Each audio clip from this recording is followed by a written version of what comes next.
Bonjour, bonjour, bonjour à tous ceux qui peuvent me voir, m'entendre aujourd'hui. Moi, c'est Marlène. J'ai été particulièrement bénie par un passage aujourd'hui que j'aimerais partager. Le passage se trouve dans l'évangile de Matthieu. Matthieu, le chapitre 6, le verset 34. Il s'agit du dernier verset. Je vais juste le lire. Matthieu 6, le verset 34, il dit « Ne vous inquiétez donc pas du lendemain, car le lendemain aura soin de lui-même. À chaque jour suffit sa peine. » Waouh! C'est pas la première fois que je lis ce passage. C'est pas la première fois du tout, du tout, du tout. Et j'ai eu l'habitude de le lire. J'ai déjà lu ce passage maintes fois, mais la façon dont il me parle aujourd'hui, c'est différent. Dieu est vraiment merveilleux. Le passage est en train de dire, ne vous inquiétez de rien.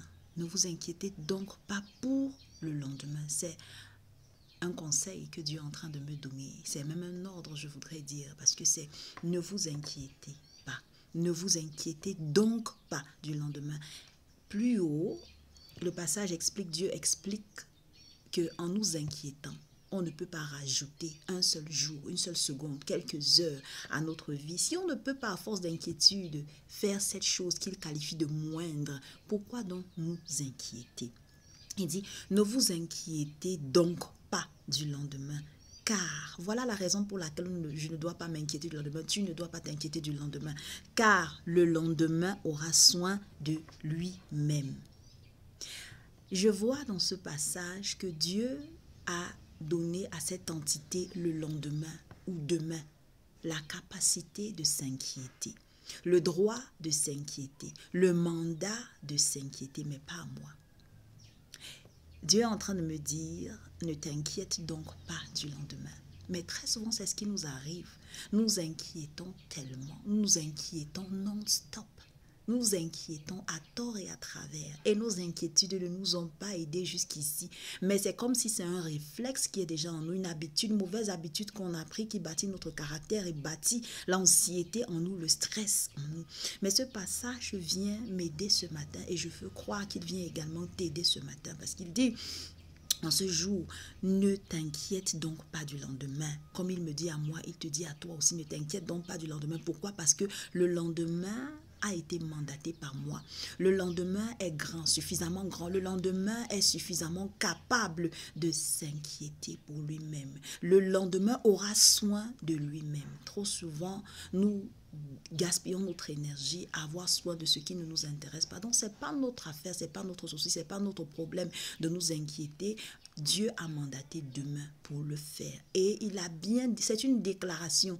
Il dit le lendemain, car le lendemain aura soin de lui-même. C'est même pas comme s'il était en train de demander à demain d'avoir soin de lui-même. Il dit que le lendemain s'inquiétera pour lui-même. Le lendemain ne s'inquiétera pas seulement, mais aura soin de lui-même. Donc, pendant que j'y réfléchis, pendant que tu y réfléchis un seul instant, nous pouvons nous décharger sur Dieu de tous nos fardeaux. Pourquoi? Parce qu'il prend soin de nous. Il a déjà donné la possibilité, la capacité, le droit à demain de s'inquiéter, au lendemain de s'inquiéter, pas à moi. Je n'ai pas ce droit de m'inquiéter. Je n'ai pas la capacité de m'inquiéter. Si je ne suis pas soutenu par Dieu dans ce que je fais, je vais m'effondrer. Demain a la capacité, le lendemain a la capacité, a le droit, a le mandat de prendre soin de lui, de s'inquiéter. La dernière partie du verset dit, à chaque jour suffit sa peine, pas ma peine. Chaque jour a sa peine, chaque jour a ses problèmes, chaque jour a ses fardeaux, pas seulement demain, le lendemain, les jours après demain, les jours après ce lendemain. Donc chaque jour a la capacité, chaque jour a sa dose de peine qu'elle doit porter, pas moi. Le Seigneur est en train de m'inviter, il est en train de t'inviter à te relaxer, à déstresser et à laisser le soin à demain, au lendemain, de s'inquiéter et de prendre soin de sa peine, de ses problèmes, de ses difficultés, pas toi. Et en attendant, qu'est-ce que toi, tu feras? Il y a une chanson qui dit, et c'est tiré du psaume, le dernier psaume de la Bible, psaume 150, que tout ce qui respire loue l'Éternel. Dieu nous a créés pour le louer. Donc, au lieu de s'inquiéter, de s'encombrer avec la tâche qui a déjà été confiée au lendemain et au jour suivant, porter leur peine, au lieu de se laisser à la désobéissance, de se donner à la désobéissance. Parce que s'inquiéter, c'est désobéir à Dieu. Au lieu de désobéir à Dieu, encore vaudrait-il mieux que nous le louons. Nous avons été créés pour le louer. Alors faisons ce que nous savons faire le mieux, le louer.